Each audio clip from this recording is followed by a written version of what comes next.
Hello again, viewers, and greetings, fellow space travelers. This is Thorn of Night, and welcome to episode 55 of my bee breeding guide. And snorful to you too, Cal. In this episode, we are going to be visiting the jungle again.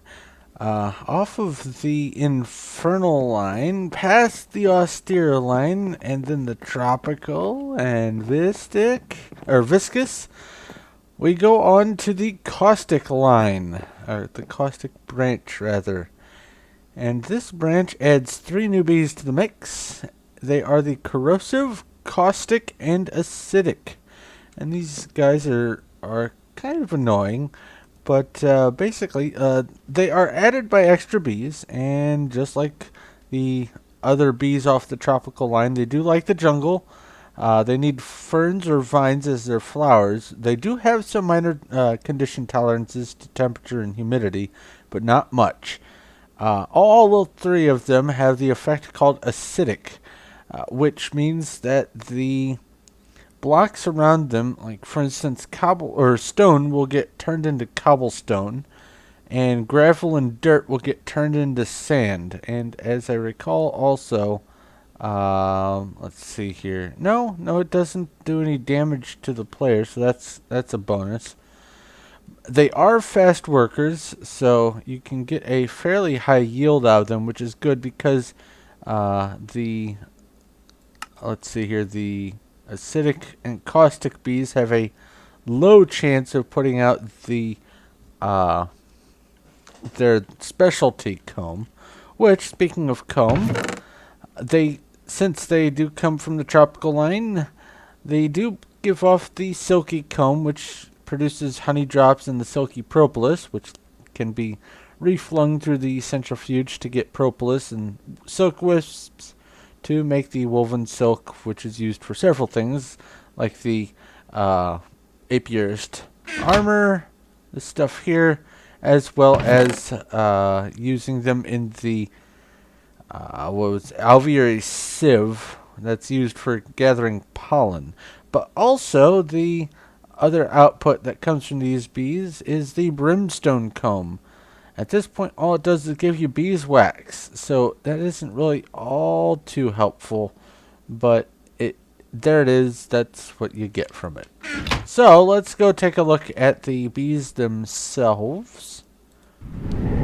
And hope I don't crash. Yes! No crashing. And as you can see, there's sand everywhere. This is because of the effect from the acidic effect on the bees. Turned all the grass into sand. But let's take a look at these bees themselves. These are pretty higher level bees. They are pretty much near the end of the line of bees that you're going to want to pursue. The level 11 that I have there next to the corrosive title means that it's 1 level above the sticky bees level 10. And what I'm doing here is these are how many steps they are above a hive bee. So the sticky bee took some level 9, or at least 1 level 9 to make, and that took a level 8, and so on and so forth, all the way down to a level 1 tropical bee at the beginning. So that's where that comes from. But these corrosive bees do take 2 different bees to make. The viscous branch's sticky bee, which if you do not know how to make that, either you can watch my viscous video or you can download this map. The link will be available in the description below. And take a look yourself at the viscous hub. Same thing with the virulent bee from the virulent branch. You can take a look or watch my virulent video. Now this map is made in the Unleashed mod pack as part of the Feed the Beast set. So you will also need Feed the Beast and its Unleashed mod pack in order to run this map. But it's nothing too terribly involved there. But let's take a look at these bees. First off, I've left you some stock there in case you do want to do some experimenting on your own. But we need to take a look at the corrosive bee. And there's the bee Elizer. Let's see how long this took me to get. 4 generations. Not too terribly long, but also not instant gratification. But that's alright. It's not too far off from a purebred, though, so that's a bonus. Wouldn't take too long to get that line stable. Alright, let's look at what you can expect to get from the output from some pure corrosive queens for one of their life cycles. First off, you're going to be getting 2 of those drones, and since they are fast workers, it's almost guaranteed you're going to get some comb out of them. Looks like up to 4 or 5 comb for any one queen's life cycle. Now that silky, the silky comb will give you a stack of honey drops and about 3/4 of a stack of that silky propolis that I mentioned before. Next up is the caustic bee, and it requires a corrosive bee from over there and a fiendish bee from the infernal branch. Like before, if you don't know how to make it, you can either go watch my infernal video, or you can go visit the infernal branch yourself by downloading this map. But here's some stock for you to tinker with, and I need this bee to identify the age. 1 generation. Wow. Okay. Let's see here. Almost a purebred, too. Not quite. Those are dominant and those are recessive. But pretty much almost everything else is close to purebred. Neat. Alright, I'll leave those there for you to mess with, but let's look at the output that you can get from purebred queens. The drone count is going to be 2 here, and they do have the chance of giving off that brimstone comb, by the way, and also the silky comb, or silky comb. So there's that, and let's see here. Oh, I didn't even put anything in here. Whoops, I'm sorry. Let's grab... Where'd it go? Hello? Hello? Come on, I know I saw some. There we go. Brimstone comb. Let's make a stack of that and toss half of it in here and the other half in here just so we can get a count. Alright.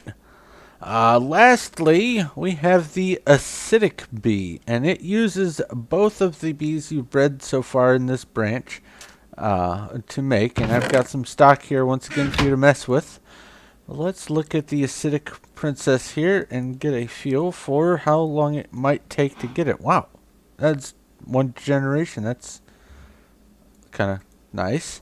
Now, typically, you won't necessarily get 1 generation for these. It might take 3, it might take 5, it might take 10. It's kind of hit or miss. It does go on percentages, but it's not guaranteed to happen sooner or later. It's just random chance.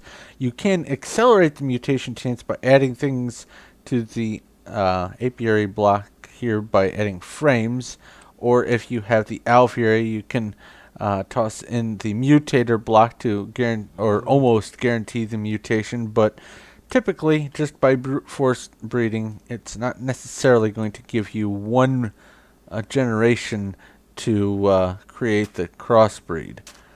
But let's take a look at the output that you can expect to get from the acidic purebreds. Once again, we have 2 drones here and some of that silky comb. And there's some of that, what was it called? Brimstone comb. Pretty standard stuff. Looks like you can get up to 5 items from 1 queen. That's not too bad. Alright, now this, let's see here, we put in 32, so this looks like you can get just about a stack of beeswax out of these for 1 stack of the brimstone comb, so that's pretty nice. At least it isn't something like 5% chance. That would be horrible. But that pretty much does it for this line. The bees in this branch are not used for creating any new species. You can try to breed them to get their traits into other species. Like you can go for that acidic trait, or you can go for the fast worker, or their tolerances, or their short life, whatever traits you think you can get. It doesn't mean that they're useless. It just means there's no other species past them. But that's pretty much going to be it for this species, or for this branch rather. So thank you very much for watching. I hope I have answered any questions you may have, and hope I was informative and helpful and useful. However, if you do have any questions or comments or suggestions, please feel free to leave them in the comment section below, and I'll do my best to respond. If you like this video and like what I'm doing here, please feel free to give me a like. I do appreciate that. And if you haven't already, go ahead and subscribe so you know when my future content goes up. But this is where I'm going to have to wrap up, so thank you once again for watching. This is Thorn of Night, and I will talk to you later.